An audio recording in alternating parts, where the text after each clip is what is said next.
Hello. ഞങ്ങടെ മാരിയമ്മന്റെ അമ്പലത്തിൽ ഉത്സവം നടക്കുന്ന കാര്യം ഞാൻ കഴിഞ്ഞ വീഡിയോയിൽ പറഞ്ഞില്ലായിരുന്നോ? ഇന്നാട്ടോ ബുധനാഴ്ച ലാസ്റ്റ് ദിവസാണേ. ഇന്നാട്ടോ മഞ്ഞക്കുളി. ഞാൻ വന്നപ്പോ തന്നെ ഞാൻ ഒരു 9:30, 9:45 ആയപ്പോഴത്തേക്കും എത്തിട്ടോ. അപ്പൊ തന്നെ ഇവിടെ മഞ്ഞക്കുളിക്ക് വേണ്ട ചെമ്പില് മഞ്ഞൾ വെള്ളം തിളപ്പിച്ചുകൊണ്ടിരിക്കുവാട്ടോ. അപ്പൊ ഓരോരോ ആൾക്കാര് വന്ന് പേരും നാളും പറഞ്ഞ് ഓരോരോ മഞ്ഞപ്പൊടി മേടിച്ച് അതിനകത്തേക്ക് ഇടൂട്ടോ. അങ്ങനെയാട്ടോ ഓരോരോ ഇതിനു വേണ്ടി. പിന്നെ ദേ ഇനി കുറച്ച് കഴിഞ്ഞ് ഒരു അരമണിക്കൂറൊക്കെ കഴിഞ്ഞപ്പോഴത്തേക്കും നന്നായിട്ട് വെട്ടി തിളയ്ക്കുവാട്ടോ. ഇത് ഫുൾ തിളച്ച് കഴിഞ്ഞിട്ടാട്ടോ മഞ്ഞക്കുളിക്ക് ആൾക്കാര് വരുന്നത്.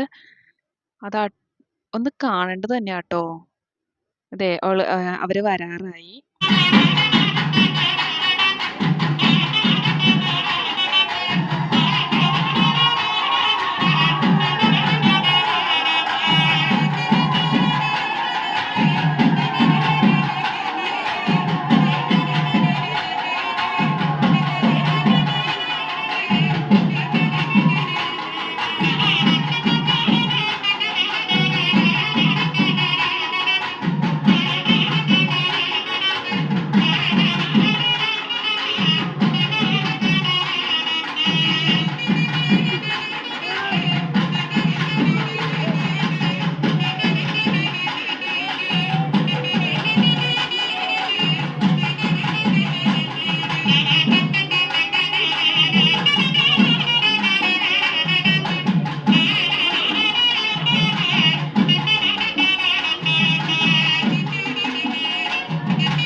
മഞ്ഞൾ വെള്ളം മൊത്തം നമ്മുടെ മേത്തേർക്ക് ആവൂട്ടോ. അപ്പൊ ഇത്രയേ ഉള്ളൂ ഈ വീഡിയോ. വീഡിയോ ഇഷ്ടപ്പെട്ടെങ്കിൽ ഒന്ന് സബ്സ്ക്രൈബ് ചെയ്ത് സപ്പോർട്ട് ചെയ്യണേ.